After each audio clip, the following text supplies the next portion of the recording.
continued energy all the way to the end. We really appreciate it. We are Pledgr, and today is a very exciting day because today we are going to change the way that small businesses interact with their customers, or rather, the way that their customers interact with them. Let me show you what the customer-business interaction looks like today. I hate Taco Today because their food is so good, but they don't have any sunbrellas outside. It's the middle of July, and without sunbrellas, I get burnt like a lobster. Now I know what you're thinking. Not too pretty, right? But let me show you what this interaction will look like in the future. I pledge to order $40 of food in advance if Taco Today were to just get some sunbrellas outside. If you're confused, you should be, because this is a totally fresh way for consumers to drive change among the businesses in their community using a concept called intention casting. We are reimagining crowdfunding by putting the power in the hands of the consumer, in the hands of the crowd. The problem is that Taco Today may want to buy umbrellas, but they just can't drum up the capital to do so. Their margins are paper thin, and New York City rent is just killing them. Our platform will solve that problem.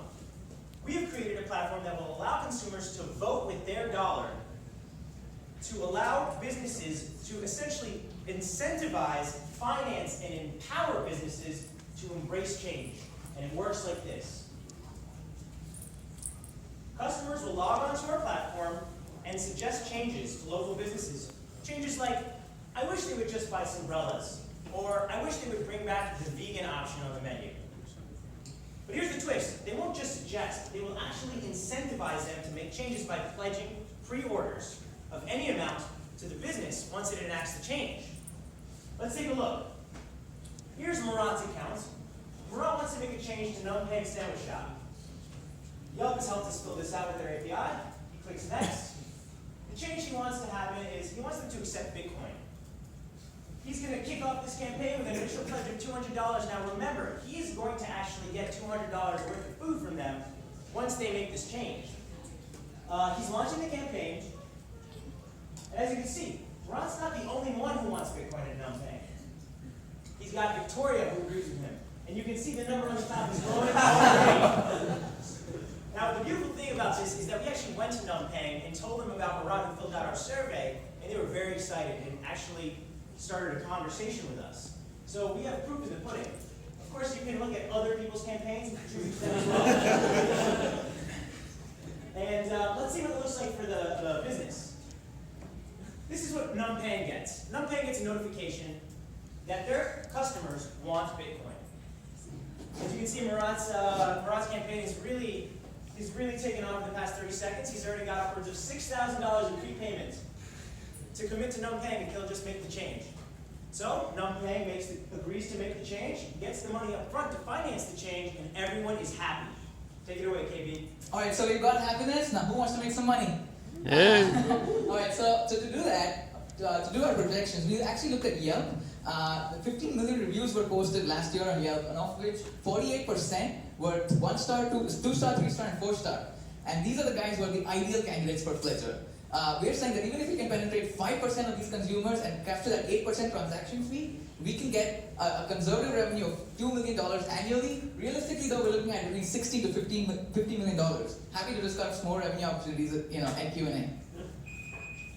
Thank you so much for your time, and it was truly our pleasure.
So that is a systemic issue among all crowdfunding platforms.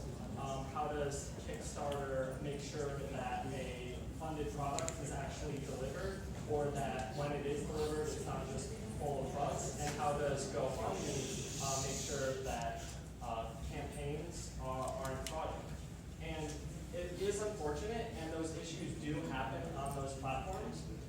But through their numbers, 60% of campaigns do reach their funding, and of those 60%, only 5% don't actually deliver. So it's a rare occurrence, but it is an issue. And we're going to encourage our constituency to invest in those companies that they trust and they believe in. So it looked like you were focused on local companies, but any kind of one of the ideas. The idea is local business. We're trying to support local business through local customer loyal, customer following. That's really what we're kind of doing. It's awfully hard for you to make easy. Right. We did survey several hundred people, and the vast majority were local businesses in regards to like favorite restaurant, and then some of which we were actually then able to go and meet with, and they were very receptive. We're not opposed to down the line scaling it up and kind of increasing the scope in some way, but we think that that's our wedge in the market. This is a proof of concept. This has to be tested out. And then you could almost go market by market and still keep it local within the market that's still nationwide. And that actually helps the issue of verifying that and putting some skin in the game, because if it's a local place, their clients are right there to make sure that they did. And there has been some proof of concept also for national companies that using like change.org as another proof of concept, where people are expressing these desires, but there's no like dollar traction behind it. So one example is a few years ago, people wanted Burger King to bring back chicken fries. So then they create a campaign, but there's really no like dollar incentive. Now Burger King, I don't think is really a target entity that you want to. They should just do it. But this Pledgr system does allow for people to